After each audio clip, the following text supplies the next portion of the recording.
Operators are a set of organized structures made up of conscious entities and artificially created energy informational or mental programs.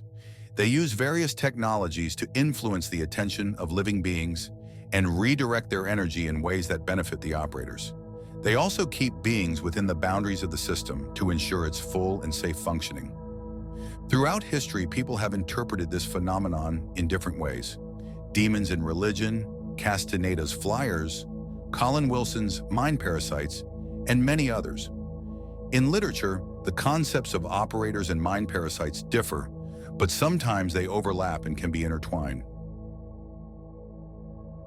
Psychological operators can influence a person directly through subtle planes or by using people under their control who are close to the target.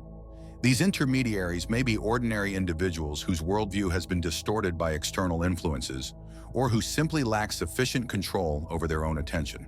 The greater the threat a person poses to the system, the stronger the operator's methods become. Their influence can extend beyond subtle or mental levels and even manifest in the physical world. To understand how these mechanisms work, one has to understand the goals of the forces behind the operators, goals centered on extracting energy. From this arise three main directions of influence. The first is controlling people's attention, because as we know, where attention goes, energy follows. The second is maintaining the conditions necessary for generating this energy. And the third is keeping the energy-producing individuals within safe boundaries. A person's habitual patterns of thought and behavior act as hooks for the operators, giving them points of leverage. The individual self grows and expands as the variety and intensity of voluntary activity increase.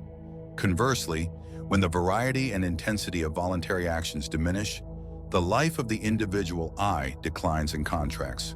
Accordingly, we find that limiting voluntary action is extremely important for suggestibility in general. And it is even more significant because it can actually cause a narrowing of the field of consciousness, with all the consequences that follow. All of this creates favorable conditions for increased suggestibility. William James Sedis, 1899. Liberation from imprints, patterns, rigid mental stamps, and negative reactions to incoming information is a step toward freeing oneself from the influence of operators. Emotions affect the human body. Patterns are tightly connected to and fed by emotions, and they in turn influence the physical body. This is why we can observe how similar habits imprint similar traits on different people, even leading to the same internal diseases. The system views people as vessels of energy, each marked with a general measure and a limit considered safe for the system. The system ensures that the average level of energy does not rise above this threshold. Many practitioners eventually notice that various methods of stimulating inner awareness initially raise their energy, but at some point a sudden and significant drop occurs. Whenever a person approaches a certain boundary, where they might experience what is called enlightenment or an expansion of consciousness, their energy abruptly collapses and they slide back to their previous level. In everyday life, this appears as zoning out in front of the TV, mindlessly browsing the internet, or falling back into a sedentary routine.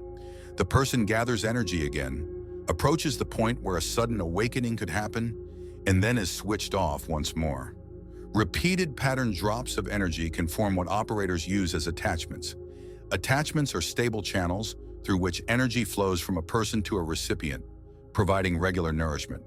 These attachments can be located at different energetic centers depending on the type of energy involved. Over time, they grow stronger and more deeply rooted in the person, making it increasingly difficult to get rid of them. As Anton Wilson wrote, each of us has two inner figures, the thinker and the prover. Whatever the thinker thinks, the prover will prove. The human brain is built in such a way that if you periodically feed it certain statements, it will start searching for and finding evidence to support them. The brain cannot stop its own processes. It constantly seeks material to work with. This mechanism always functions reliably when someone needs to be guided into a false model of reality. One of the true underlying causes of heightened interaction between people and operators is the individual's predisposition towards synthetic or expanded perception of the world. Such people are potentially dangerous to the system, and their first reaction to these interactions is often a strong desire to shut the door to the unknown at any cost.